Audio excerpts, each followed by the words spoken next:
Hello everybody, Om Shanti. Welcome to our show Youth Connect.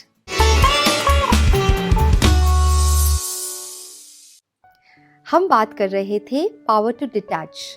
पिछली बार हमने बात की है ओवरऑल हेल्थ पर और हमारे साथ बात करने के लिए हर बार की तरह बीके कमल भाई हमारे साथ हैं।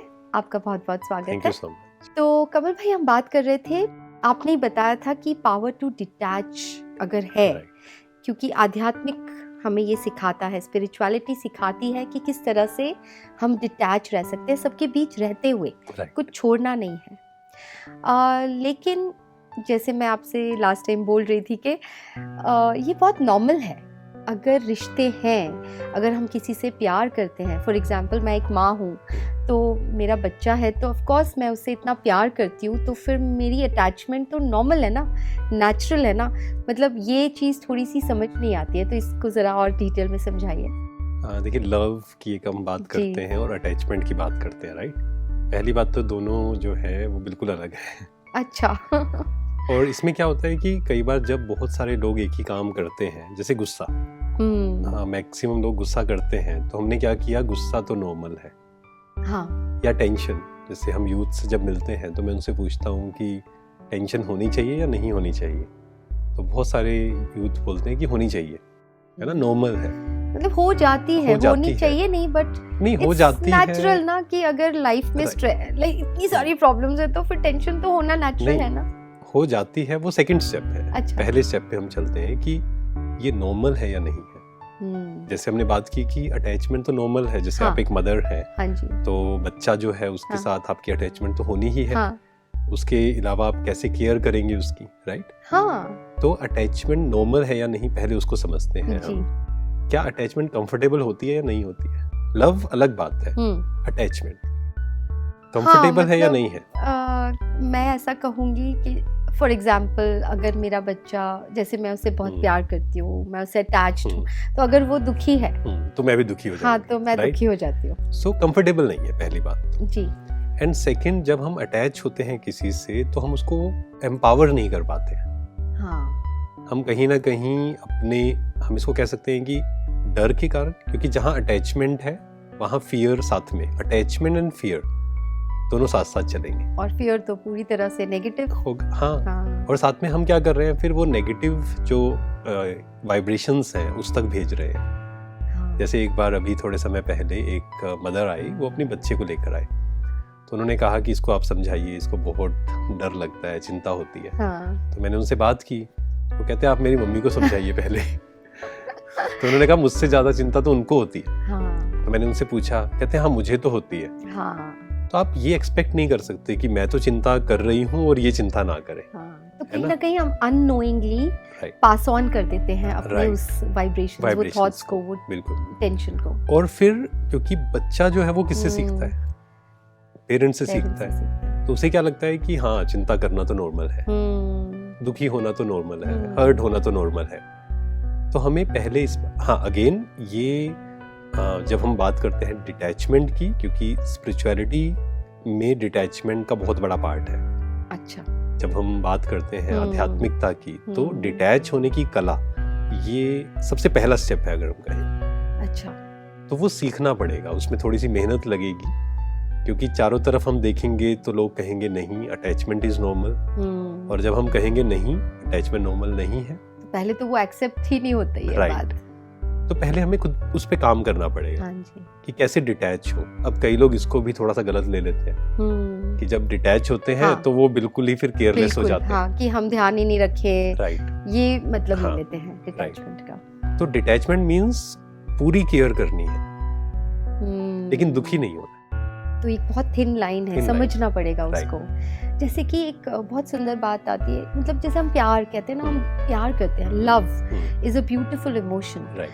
फिर love, why does love hurt and why do we fall in love, we should rise in love. और लव जो बात है ना, हमने क्या गलती की, हमने गलती भी नहीं कहेंगे, ईगो के कारण हमने क्या किया, अटैचमेंट थी, लेकिन हमने उसको नाम क्या कर दिया, एक लेबल लगा दिया। जैसे आपने देखा होगा, एक जगह हम प्रोग्राम में गए तो वहाँ ना एक चेयर रखी थी, बिल्कुल पुरानी चेयर।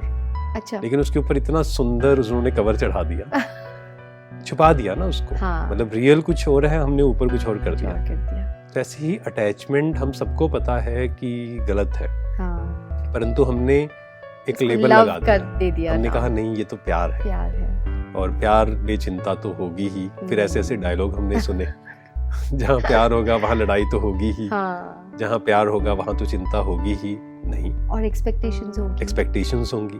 पर रियल लव क्या है? रियल लव का मतलब होता है एक्सेप्टेंस। Acceptance is love. कि हम सामने वाले को पहले तो एज इट इज एक्सेप्ट करें और हम उसको फोर्स ना करें। जैसे एज अ मदर मुझे बच्चे को फोर्स नहीं करना है कि नहीं तुम्हें ये नहीं करना है, ये करना है, तुम्हारे इतने नंबर आने चाहिए, ऐसा होना चाहिए। तो आज बहुत सारे जो बच्चे हैं वो क्यों लो सेल्फ एस्टीम है उनकी? Because of parents. सही बात है। अगेन पेरेंट्स के इंटेंशंस तो बहुत अच्छे हैं। हाँ। क्योंकि इंटेंशंस पर तो कभी क्वेश्चन उठ नहीं सकता, पर विधि गलत है। हाँ। पहले तो हमें सीखना पड़ेगा। राइट। और डिटैच होकर देखना पड़ेगा उसके लिए क्या सही है। जब हम अटैच होते हैं तो हम कहते हैं नहीं मुझे ये लगता है इसके लिए सही है। हम देख ही नहीं पाते हैं कि उसको क्या चाहिए। और कहा जाता है ना, हिंदी में ये बात कही जाती है कि मोह जो होता है वो इंसान को अंधा कर देता है, ब्लाइंड कर देता है। कि हम समझ नहीं पाते हैं सही क्या है गलत क्या है, हम डिसाइड नहीं कर पाते। तो अगर हम डिटैच कैसे होंगे? अब डिटैच होने के लिए एक बात को समझना है कि हम सब एक्टर्स हैं और हम सब अपनी अपनी जर्नी पर हैं। हाँ। ये समझते हम डिटैच हो पाएंगे। हाँ, मतलब बहुत ज्यादा जहाँ मेरापन आएगा, राइट, कि मेरा बच्चा, मेरा ये, मेरा वो, वहाँ पे अटैचमेंट ज्यादा आ जाएगी। और जहाँ पे होगा कि नहीं सब एक्टर्स हैं, अपने अपनी जर्नी पर है। राइट। और अटैचमेंट भी आएगी और एक्सपेक्टेशंस भी आएगी। हाँ, वो तो कि मेरा बच्चा है, हाँ। मेरा बच्चा है, मेरी बात नहीं मानता, और ईगो भी आ जाएगा। ईगो हर्ट होगा, सब कुछ आ जाएगा साथ में। और एक बहुत बड़ी रिसर्च हुई थी स्ट्रेस पर। अच्छा। क्योंकि स्ट्रेस बहुत कॉमन है, तो इस पर बहुत रिसर्च हुई कि स्ट्रेस के मेन रीजंस क्या हैं। तो 5-6 रीजन उसमें से निकाले गए। उसमें से सबसे ऊपर का क्या होगा, सोच के देखिए आप। स्ट्रेस का मेन कारण अटैचमेंट। हाँ, काइंड ऑफ। मतलब स्ट्रेस किन लोगों को ज्यादा होती है जो चाहते हैं कि सामने वाला पूरी तरह मेरे अनुसार चले। हाँ, एक्सपेक्टेशंस। राइट। और जब मेरी अटैचमेंट होगी, मतलब मैंने कहा कि मैं मदर हूँ, तो मुझे लगेगा ये तो पूरी तरह मेरे अनुसार चलना चाहिए, इसको मेरी हर एक बात माननी चाहिए। हाँ। पर ऐसा पॉसिबल नहीं है। इसलिए मैं हमेशा पेरेंट्स को एक बात बोलता हूँ कि अगर आपका बच्चा 80% बातें मान रहा है ना आपकी, तो आपको सुबह उठकर खुशी में डांस करना चाहिए। थैंक यू, शुक्रिया करना चाहिए। पावर ऑफ ग्रेटिट्यूड जो आपने सिखाया था पहले, कि थैंक यू ही बोलो, कि जो भी है बहुत सुंदर है, बहुत अच्छा है। तो आई थिंक अगर कुछ थोड़ा बिगड़ा भी है कहीं रिश्ता, वो भी ठीक होने लग जाएगा, क्योंकि हमारे वाइब्रेशंस चेंज हो जाएंगे। हाँ। अगर मेरे अंदर एक रेजिस्टेंस है, एक्सेप्टेंस नहीं है बच्चे के प्रति, या हमेशा कंप्लेंस है। कई बार क्या होता है, पेरेंट्स बहुत ज्यादा क्रिटिकल हो जाते हैं बच्चों को लेकर। वो तो एक अलग टॉपिक ही है, उस पे तो मैं आपसे बात करने ही वाली हूँ। हमारे नेक्स्ट एपिसोड में हम ये बात करेंगे कि किस तरह से पेरेंट्स कंपैरिजंस बहुत कंपेयर करते हैं। सिबलिंग्स के बीच में भी कंपैरिजन होता है, वो तो एक अलग समझना ही है आपसे। बट ये जो आज आपने बात समझाई कि किस तरह से हम डिटैच हो सकते हैं, एक्सेप्ट करें, उसी को सच्चा प्यार कहेंगे। ये नहीं कि अटैच हो गए और मेरे अकॉर्डिंग चलो। मैंने आपको कह दिया तो आपको करना पड़ेगा। इसी कारण क्या होता है, रिलेशंस खराब हो रहे हैं। हाँ जी। क्योंकि अगर हम बात करें पेरेंट और चाइल्ड के रिलेशन की, क्यों खराब हो रहा है? जब हम बहुत ज़्यादा पॉजेसिव हो जाते हैं बच्चे के लिए, और हम कहते हैं कि नहीं ऐसा नहीं, ऐसा करो। और जो बात की कि हर बात पे फिर क्रिटिसिज्म भी शुरू हो जाता है कि नहीं ये मेरी बात नहीं मानता, ये ऐसा करता है। तो वो जो नेगेटिव वाइब्रेशंस हैं और नेगेटिव एफर्मेशंस जा रहे हैं ना उसको, उसे लग रहा है सही में मैं किसी काम के लायक नहीं। हाँ। तो बचपन में वो जो बातें जा रही हैं वो उसके फ्यूचर को डिफाइन कर रहा है। करेक्ट। तो बाद में फिर वो सप्रेशन के रूप में, है ना, इमोशनल प्रॉब्लम के रूप में वो आएगा फिर। तो कमल भाई, अभी तक तो हमने जो बात की एक सोशल बीइंग, सोशल हेल्थ पर भी बात कर रहे थे, हम रिश्तों के ऊपर बात कर रहे थे, जहाँ पे आपने पावर टू डिटैच को अच्छे से हमें बताया किस तरह से यूज कर सकते हैं। अब जो लास्ट बचा वो कौन सा है? Spiritual health. Spiritual health.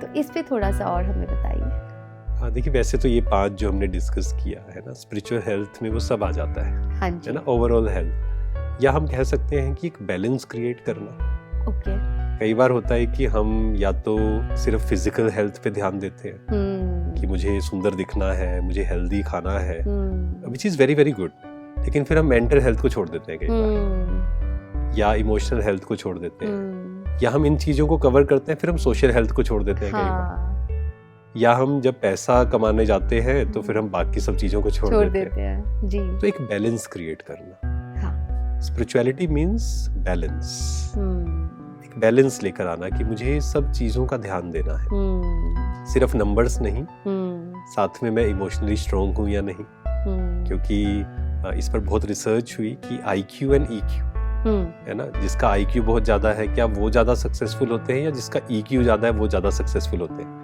I think balance चाहिए। और इसके साथ अगर हम और ऐड करें तो SQ भी कर सकते हैं, सोशल क्वेश्चन, तो क्या बात है। तो ये सब जब चीजें होंगी, कैसे मुझे लोगों के साथ डील करना है, कैसे मुझे सिचुएशंस के साथ डील करना है, क्योंकि जब हम कोई भी काम करेंगे, मान लो हम बिजनेस कर रहे हैं या जॉब कर रहे हैं या घर संभाल रहे हैं, तो हमेशा चीजें हमारे अनुसार नहीं होंगी, ऊपर नीचे होगा, बिल्कुल, क्या हम उसमें स्टेबल रह सकते हैं? हाँ, सबसे बड़ी बात जो स्पिरिचुअल की आपने बात की, स्पिरिचुअल हेल्थ की बात की, उसमें आई थिंक सबसे ज्यादा वो यही सीखने हमें मिलता है कि स्टेबल रहना, right, in all situations with all people, हाँ, डिफरेंट पीपल। नहीं तो हम पैनिक हो जाते हैं, कहीं बहुत ज्यादा खुश, बहुत ओवर खुश भी हो गए, तो फिर ओवर दुखी भी हो गए, बिल्कुल, क्योंकि ये तो देखिए मतलब मेन क्या है कि हम जब स्टेबल नहीं होते ना, जैसे ओवर एक्साइटमेंट, आप देखते होंगे किसी भी व्यक्ति को अगर आप देखें कि जो ओवर एक्साइटेड होता है, तो आप पाएंगे कि वो फिर स्ट्रेस में भी ज्यादा ही जाता है। हाँ बिल्कुल, वही तो मैं कह रही हूँ, फिर वो एक्सट्रीम में हो जाता है। एंड स्पिरिचुअलिटी हमें बैलेंस करना सिखाती है। तो उसके लिए हम थोड़ा सा आप हमें ये बताइए कि स्पिरिचुअलिटी के लिए हम क्या कर सकते हैं। मतलब मुझे ये समझ में आता है कि थोड़ा वक्त अपने आप को देना। बिल्कुल, स्टार्टिंग जो है वो यही है कि हम खुद के लिए समय निकालें। हाँ जी, जो हमने पहले भी बात की कि सेल्फिश, हाँ, है ना, स्वार्थ, तो स्वार्थी होना पड़ेगा। एंड स्वार्थी इज नॉट नेगेटिव, स्वार्थी होना पॉजिटिव है, स्व प्लस अर्थ। हाँ, तो हम दिन में कम से कम मिनिमम हाफ एन आवर निकालें, चाहे आप 10-10 मिनट, जैसे हम सुबह बैठ रहे हैं, किसी ने 10 मिनट शुरू किया, हो सकता है कोई 15 मिनट भी बैठता हो, हाँ जी, है ना, फिर नाइट रिचुअल जो हमने किया 5 मिनट, और दिन में हम समय निकाल लें 10-15 मिनट, ठीक है। तो इससे क्या होगा, हम थोड़ा सेल्फ रिफ्लेक्ट करें, हाँ, कि मुझे क्या करना है, मेरे जीवन का पर्पस क्या है ना, मैं सही दिशा में हूँ भी या नहीं, क्योंकि ये प्रश्न हम पूछते नहीं है अपने आप से। बिल्कुल, तो ये प्रश्न अगर हम पूछना शुरू करेंगे, दैट मीन्स हम स्पिरिचुअल हैं, क्योंकि स्पिरिचुअलिटी का मतलब ये नहीं है कि हम पूजा पाठ, हाँ, या हम हवन शुरू कर दें, या हम कहीं चले गए, हाँ, कहीं चले गए हम, है ना, स्पिरिचुअलिटी वो नहीं है जी। स्पिरिचुअलिटी मीन्स आप बीच में हैं, आप बिजनेस अगर कर रहे हैं और अच्छे से कर रहे हैं, हाँ, अगर आप घर संभाल रहे हैं तो और अच्छे से संभाल रहे हैं जी, जॉब कर रहे हैं तो आप बहुत अच्छे से कर रहे हैं, लेकिन साथ में आप थोड़ा समय, हाँ, हमें जब 5 मिनट मिलता है तो मोबाइल को ना देखकर, हाँ, माइंड को देखते हैं, बस ये अगर हम चेंज कर लें, that means we are spiritual. बहुत, ये तो बहुत इजी है, ये तो बहुत सुनने में ऐसा लग रहा है कि इट्स वेरी मच पॉसिबल। तो ये है हमारा स्पिरिचुअल हेल्थ ऑल्सो। तो ये ओवरऑल हो गया।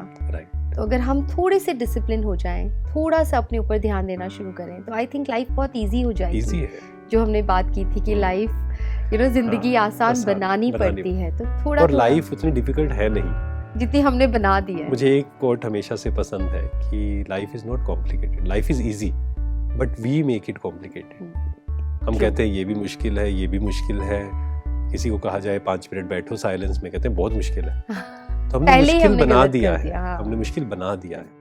तो स्पिरिचुअलिटी हमें सही सोचना सिखाती है, तो पहले तो थॉट ही सही होगा तो फिर सब कुछ सही। बिल्कुल, क्योंकि थॉट्स जो है वो सीड है, हाँ, अगर बीज पावरफुल है तो जो वृक्ष या जो फल आएगा वो भी पावरफुल होगा जरूर। अगर बीज ही कमजोर है, संकल्प ही हमारे कमजोर है, जैसे मान लो किसी ने कहा ये सुनने के बाद भी कोई कहेगा नहीं पॉसिबल, कहना आसान है, करना मुश्किल है, या कोई कहे नहीं मेरे से तो नहीं होगा, तो बीज ही कमजोर हो गया ना। अब आप कितनी भी मेहनत करें, जैसे बीज अगर कमज़ोर है आप उस पर पानी दें, आप उसको न्यूट्रिएंट्स दें, कुछ भी देते रहें, वो वृक्ष पावरफुल कभी नहीं बनेगा। तो सीड वो है थॉट्स। तो थॉट्स हमारे पावरफुल एंड पॉजिटिव होने चाहिए, तो कुछ भी पॉसिबल है। Yes, so that is the spiritual health. Right. तो we covered all the aspects of health. हाँ, 6 हमने steps। सारे 6 जो हमारे एस्पेक्ट्स हैं सबको कवर कर लिया।